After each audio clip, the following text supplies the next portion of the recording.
ako makita kasi nakatago ako. Hello, eto't gawa tayo ng kilawin na white tuna, white fish, basta magkaiba sila guys, pero gagawin ko to pagsasamahin ko. Ayan, ang laki. Diba? Sarap. Then, we have tomato and onion. Gawin natin. Ayan, ano ko na siya, ready na. Ano ko na lang, maliliit na hiwa. Ayan, be careful yung kamay nyo. Ayan. Mahilig ako nito guys kasi ang sarap. Gusto ko lang ipakita kung paano ko ginagawa itong kilawin na isda. Kilawin na isda na tuna. Ayan. Ewan ko anong klaseng isda yan guys, pero malalaki siya. Talagang sadyang para sa kilawin lamang. So, ihalo ko na siya dito sa na-dice na kamatis.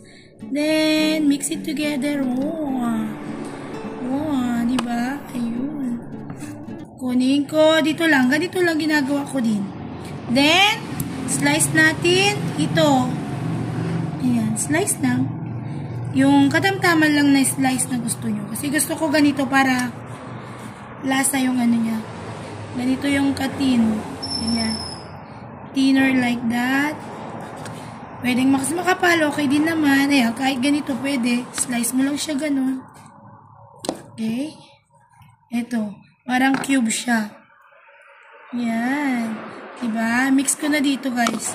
Ano natin mamaya sa mas malaking lagayan. Then, ganito. Layer natin. Mas malambot yata ito kaysa dito sa isa. Ayan. Ito first time ko i-try guys. Pero ito lagi kong natitikman. Ayan. Itong isa yung mas maputi. Okay. So, ganito siya. And then next, we have this. Parang mas maganda to eh. Mas parang chewy itong isda na to. Ayan. Ganito ko ginagawa to guys. Ang sarap. Ay yung mga ano dyan.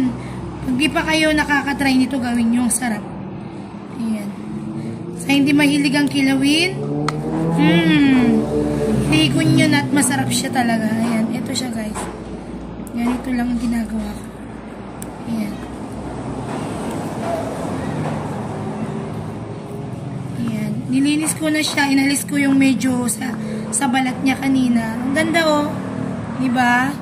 Ito daw yung inalalagay nila sa ano guys. Para sa mga sushi. Instead of pink salmon. Itong mga white tuna na ganito daw. Nilalagyan daw ng wasabi. Hindi ko pa na-try yun dito. Pero yung sinasabi nila na may ganito nun. Na-try ko na doon dati. With wasabi. Binili ko lang. So, eto siya. Transfer natin. Dito sa malaking lagayan. Ayan. Eto siya. At lalagyan naman natin ngayon ng lemon. Naputol yung video. Anyways, walang lemon guys. Naubusan pala kami ng lemon or calamansi. So, ang ilalagay ko alternate is sukang Ilocos. Ayan. Masarap to guys. Kunti lang naman. Ayun. Then, kunting salt. And then, ihalo natin. Ihalo natin. Okay. Onion, tomato, konting asin. Kung walang calamansi or lemon, pwedeng suka. White vinegar, dark vinegar, black vinegar, o kahit anong klaseng suka. Ayan. Ayan. Depende na yun sa asim na gusto nyo guys. There, here it is. Ito yung kilawin. Okay na to. Hayaan ko lang siya ng few minutes para yung yung lasa niya mapunta dito sa isda. Ayan.